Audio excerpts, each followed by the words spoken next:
Hello everyone, I'm Francisco Oliveros, and in today's presentation we're going to talk about the organic theory. So to start off, we're going to talk about the organic theory in practice. It was written in 1896 and 1897 by Frederick Ratzel. Okay, so let's begin. To understand the concept of organic theory in function with the geopolitics of the Mexican state, first we need to dive into what this theory really talks about. The organic theory primarily talked about how a state is much like you or me, a breathing, living thing, with internal organs whose existence needs to be nourished by consuming other living organisms, in this case, other states and their territories. Lavarnusrum, or living area in the German language, is the idea based upon this theory and also written primarily by Frederick Ratzel that a state as it grows further in what Herbert Spencer called the population cap, which means the population grows exponentially, but the food supply and other essential resources to serve mankind don't grow exponential with the population. They grow linearly, some with an upward trend, but not really. So a state needs to expand to harness more resources, which are offered by other territories to sustain the people that live within them. Now we're going to talk about the initial years of the Third Reich, which was a period between 1935 and 1939 in which the Third Reich started the military operations that would lead the world and primarily Europe into the most costly war ever known to mankind, World War II. So a practical example of the organic theory was done just 87 years ago in 1939 when the Third Reich marched into Austria, the Czech Republic, or modernly the Czech Republic, and finally in 1939, starting World War II, Poland. The Reich, under the command of the Austrian national Adolf Hitler, believed in the theory, the organic theory of course, and in order to assure the livelihood of the Aryan ethnic people, invaded and stripped away sovereignty from other states in order to turn them into literal servants of the Reich and its Aryan population. Similarly, and in their minds to protect the Aryan people, the Austrian born dictator killed 11 million people. This is excluding, of course, combat born casualties such as those in the battlefield. And among these included the disabled, the old, and famously the Jews and the Gypsies, in order, of course, to protect the Aryan ways, because the Aryan people and their leaders believed that these people, the disabled, the old, and the Jews and the Gypsies, and other ethnic groups, they believed that they didn't serve um, any reason for the Aryan people and believed that they halted or put in danger their existence. Okay, so now that we've talked a bit about what the organic theory is and we've talked about the organic theory in practice, we're going to talk about Mexico. And before we start, we need to remember that the organic theory it still applies today.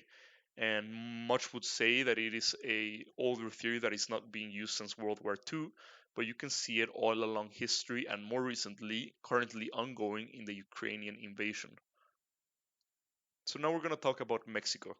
Mexico is a state located in the very south of North America, sitting right next to one of the world's most important superpowers, which is the United States, of course.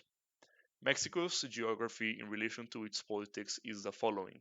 The country is made up of a series of mountain ranges that offer very little other than defensive means. These mountains are often inhospitable for larger populations and offer extremely comfortable living quarters for some of Mexico's oppositions, which are ironically all domestic. What areas of the countries aren't totally covered in difficult mountains are placed in the northern deserts of the country, which offer very difficult living conditions, almost inhospitable in some areas, and in the east and west are flatter areas whose territory is majoritarily jungles, but do actually offer some plains suitable for agriculture. Finally, the Valley of Mexico, or its core, actually double core, is the country's political hub, and whoever controls the highlands surrounding the city can control the city, and in turn, controlling the city gives you control to the entire country.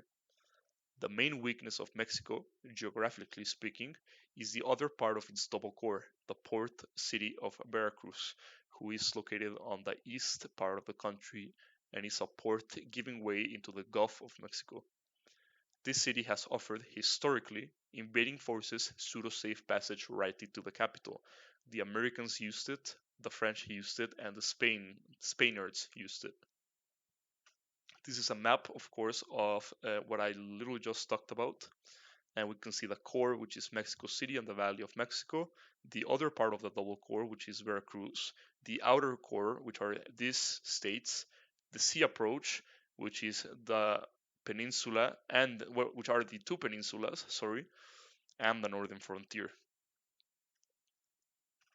And finally, we're going to talk about Mexico in relation to the organic theory, combining the points that we've just discussed. Mexico, being a breathing, living state, requires some kind of nourishing, as we discussed earlier. Mexico, however, lacks some of the benefits of what the Europeans had when they were doing imperialism in their lives. Europeans, of course, invaded Africa and held many other territories to feed their states and their people.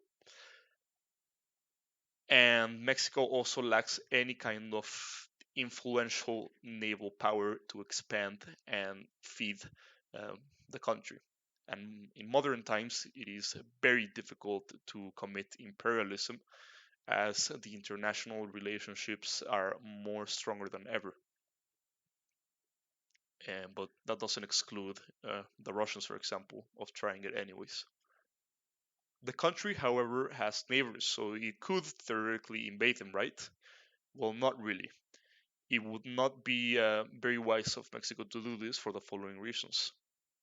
If Mexico decided to throw away into the garbage its most important relationship, politically, diplomatically, and economically, the United States, um, well, with or without NATO's help, the United States would absolutely crush us. We wouldn't be able to do anything about it.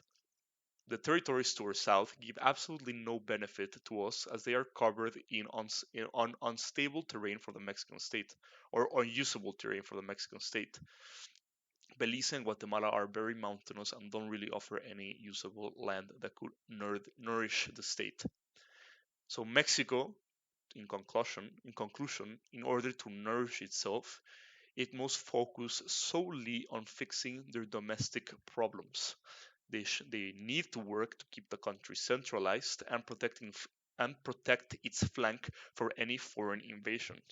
It is incredibly important, almost unconditional and obvious, that Mexico's biggest threat is indeed itself. The state must work tirelessly to harness all the geographical benefits it possesses and use them to grow into its potential that it does indeed have. So they must harness the power that we already have geographically and use it to work on the state. And we must fix the problems that we have internally, as we cannot go outside of the country and get nourishment elsewhere. We must look within. Thank you very much for watching this presentation. I hope you enjoyed, and I hope you have a nice day.